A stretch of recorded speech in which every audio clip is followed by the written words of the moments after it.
been itching to do a tapping video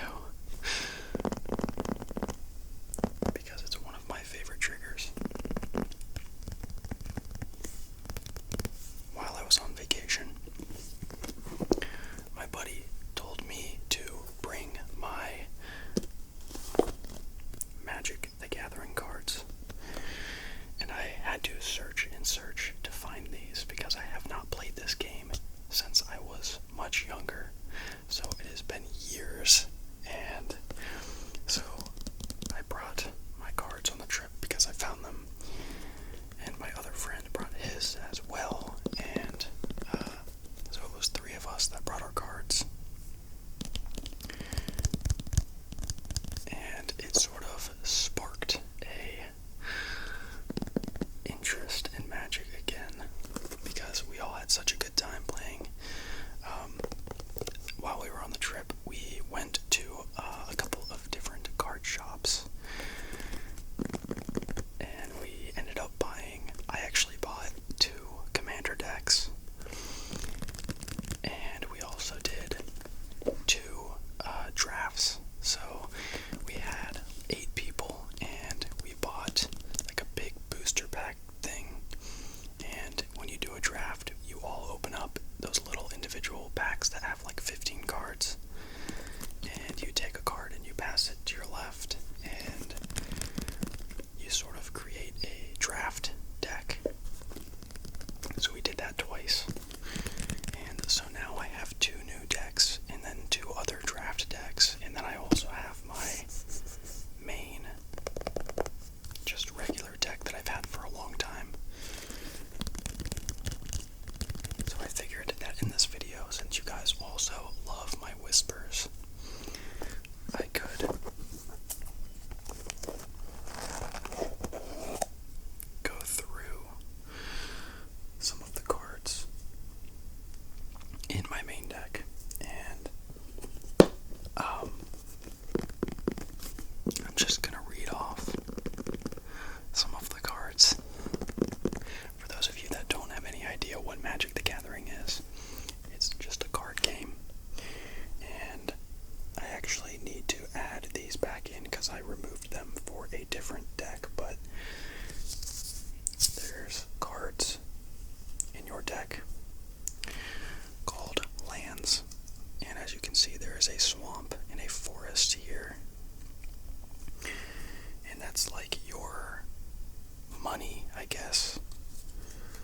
And every single card that you have, whether it's a like spell or like a creature card or whatever, has a mana cost. So it costs a land. So like for example, this card called Oath Sworn Knight. It is a 0/0 that is power and like how much they can block, and it costs 1 colorless and 2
has been a work in progress ever since. I'm constantly changing cards and removing cards and adding different cards. But it is a red, or not a red, it is a black and green deck.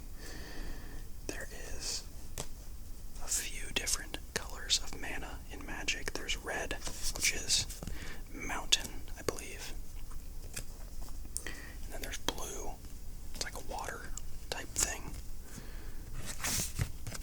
There is white, which looks like the sun. It's like energy.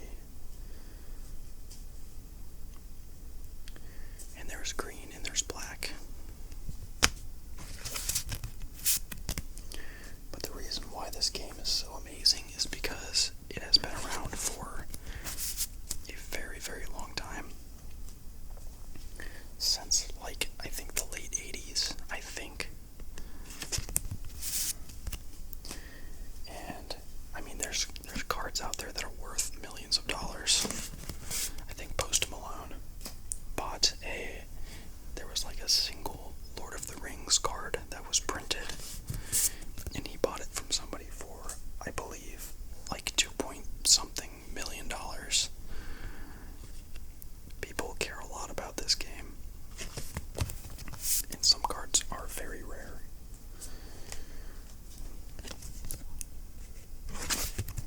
But yeah, that's one cool thing about it, and another cool thing is that you can basically build any deck you want, and it can do like anything you want. Like, it's such a versatile game with so many different ways to have completely different experiences. And I think that's awesome, so you should try it. I would love to do like an ASMR Magic game somehow. I'm not really sure how I would do that because I don't have another person to play with me and to like set up my microphones and everything. That would be kind of... Also, having them whisper the whole time would be kind of weird too. Like, not weird for me, but somebody that doesn't do ASMR would probably think that's kind of strange. Like, hey, come play this Magic game with me, and I'm gonna record it and set up microphones all around you, and I'm going to expect you to whisper the entire time. Yeah, I don't know. Okay, so that is all of them, and as you can see, it's a thick boy. This barely fits. This barely fits into my box. What I'm going to do now is put these lands to the side, and then, because lands are boring, I'm just going to go through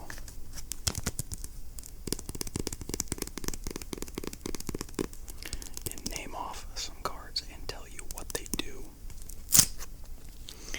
And if you've never played this game, maybe it will give you a bit of an interest. Alright, here's what we'll do. I'm just going to choose at random by not looking at the cards, and I'm just going to pick one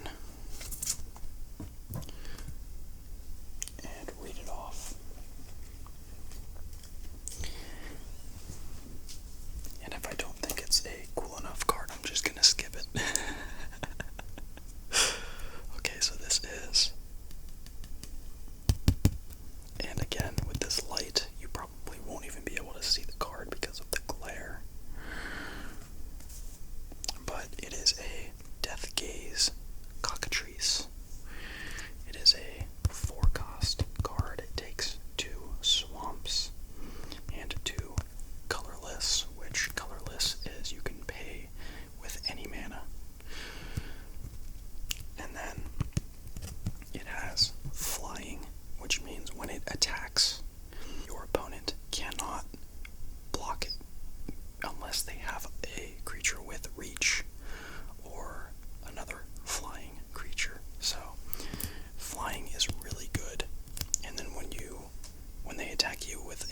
creature, if you don't have a flying creature, you can't block either, unless you have a creature with reach, which means they can just reach up and block it. It's usually like spiders and things like that.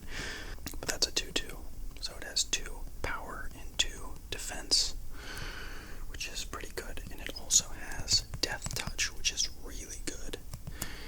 And what that means is any amount of damage that is dealt to a creature by this card, or if it blocks a creature that attacks, that creature is instantly dead.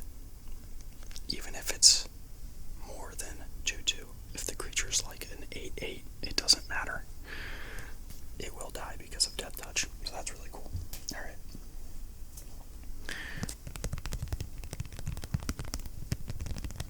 Magic is a very, very, like, it's a lot to get into.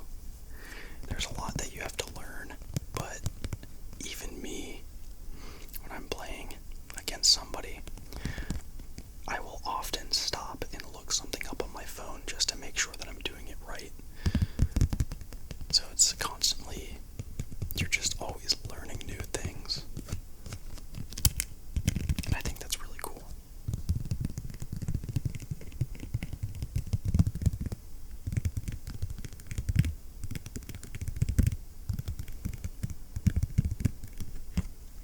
We've got Zathrid.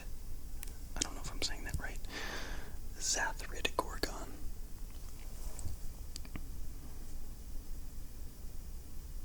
And this is a 3/6 with Death Touch.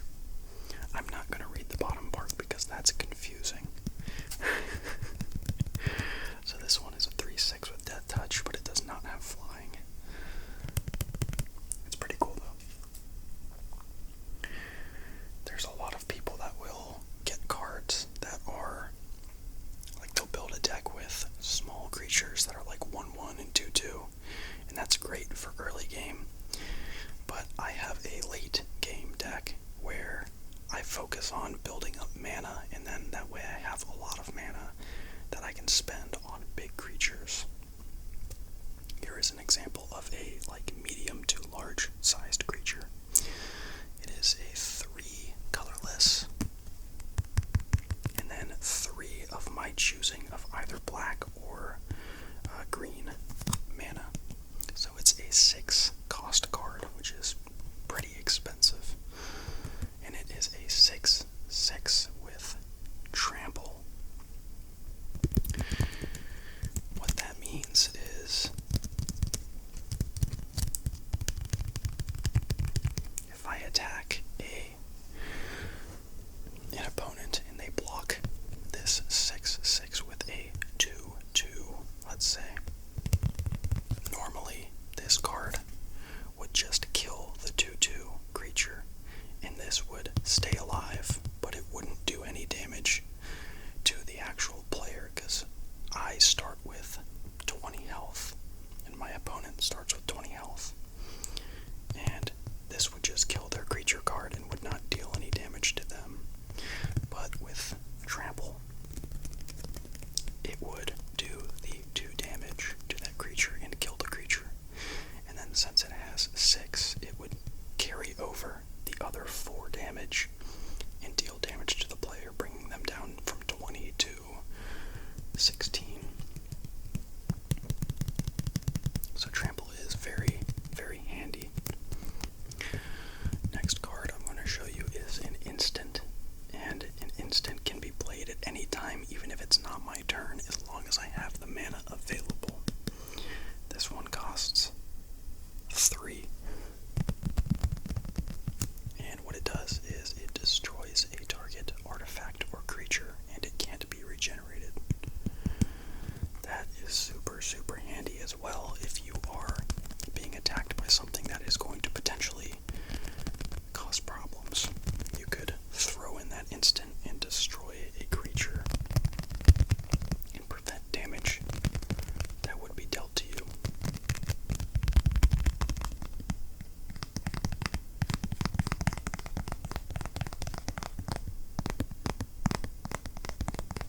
I have a couple more cards I want to show you guys. This one is a sorcery.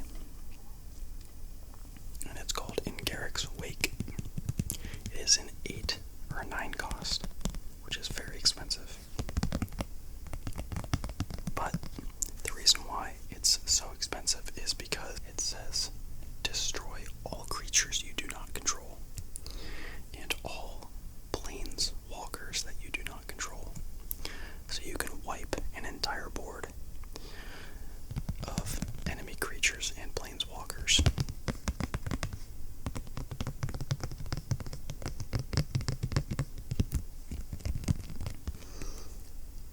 You're probably wondering what a planeswalker is, and that's why I have one.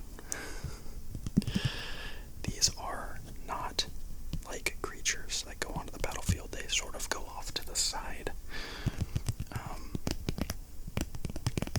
But they start out with a certain number, and this one is 5, and that is the card's health. This one is called Vraska the Unseen. It costs 5 mana, and it has the ability to do a +1, a -3, or a -7. And if I did the +1, you would go from 5 to 6.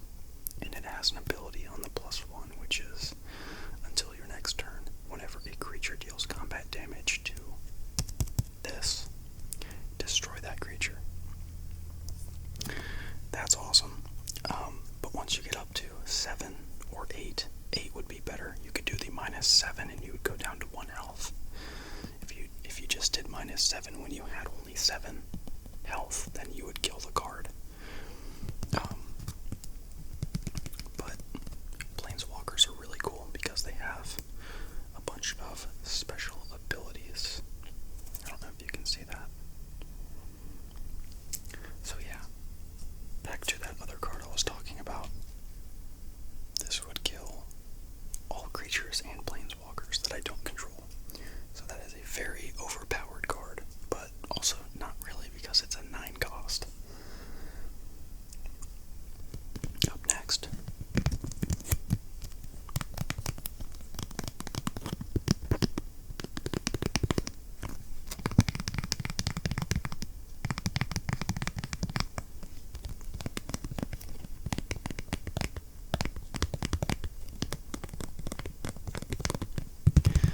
this guy here has a special ability called Defender, and he is also indestructible, which means he cannot be killed. It's a 8 cost of colorless mana, and he is a 10/10. So he's a big boy, but he cannot attack. Since it says Defender, he can only defend, which makes sense because he's indestructible in a 10/10, which is kind of insane. But I can actually pay an extra 10 mana on my next turn or whenever, and it makes the card monstrous. And when I pay that 10 mana and it becomes monstrous, it gains the trample ability. So a 10/10 indestructible with trample, and it's no longer a defender, so it can now attack. Again, that costs an insane amount of mana, so it's not often that you get to do that, but if you do, then your opponents are going to not like you very much. And finally,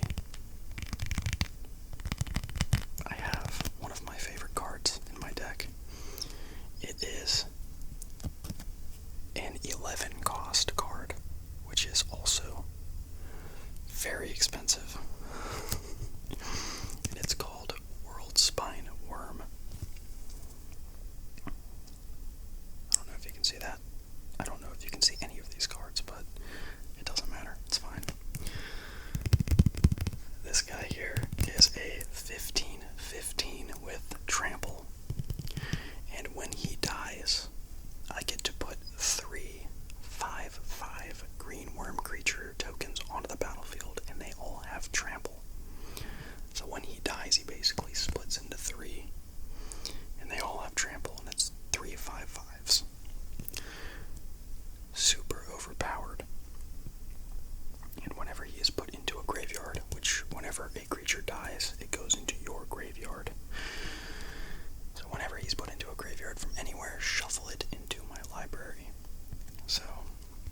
size that I can have here.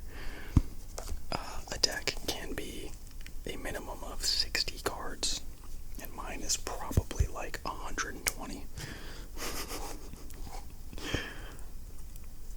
But I enjoy it. It's very fun to play. And on my vacation, we basically just played Magic for like the entire time. But it was super relaxing, and I had a good time.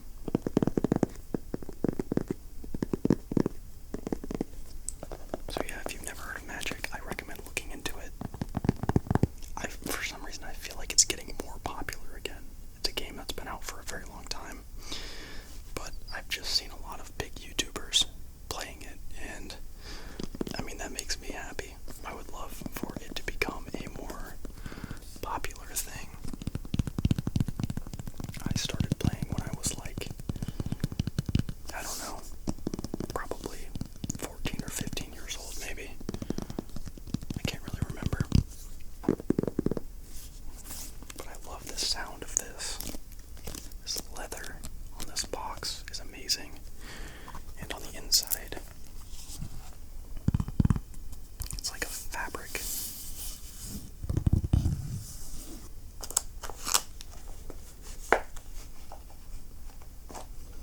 I have a D20 in here, 20-sided dice.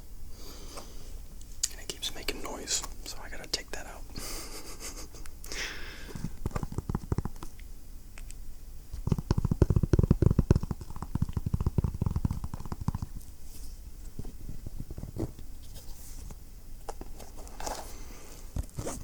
If you made it this far in the video, I want to let you know that I'm going to be doing my first ever collab video soon. You might be able to guess who it is, but I'm not going to give you any hints or anything. You'll just have to find out.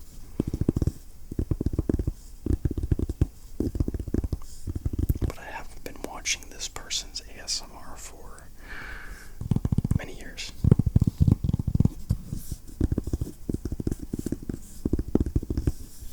And it is amazing. Probably my favorite ASMR artist. Definitely one of them.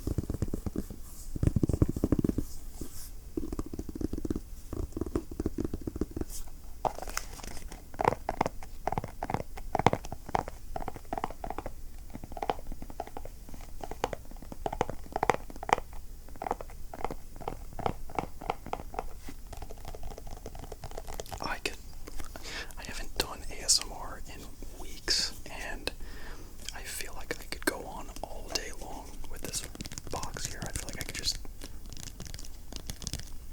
tap and tap and tap. Every single side makes a different noise.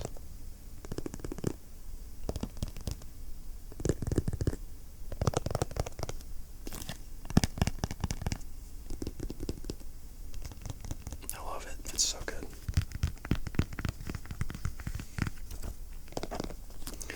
But that is going to wrap it up for this video. If you enjoyed, I will 100% do more Magic the Gathering ASMR content. I will figure out different things to do. Maybe I'll figure out how to do an actual game if you want to learn. Maybe I'll just play against myself. I don't know. But I would be happy to do a ASMR teach you how to play Magic video. I think that would be great. Anyways, thank you so much for watching. I missed all of you guys since I've been gone for a while. I promise you I'm figuring out my schedule. It's just that work makes me so exhausted. But I am figuring out my schedule now that I have done like a full week of work, and I sort of know what to expect. I really, really want to get back to posting regularly, or at least once a week, at a very minimum. So, again, thank you so much for watching. I hope you're doing amazing.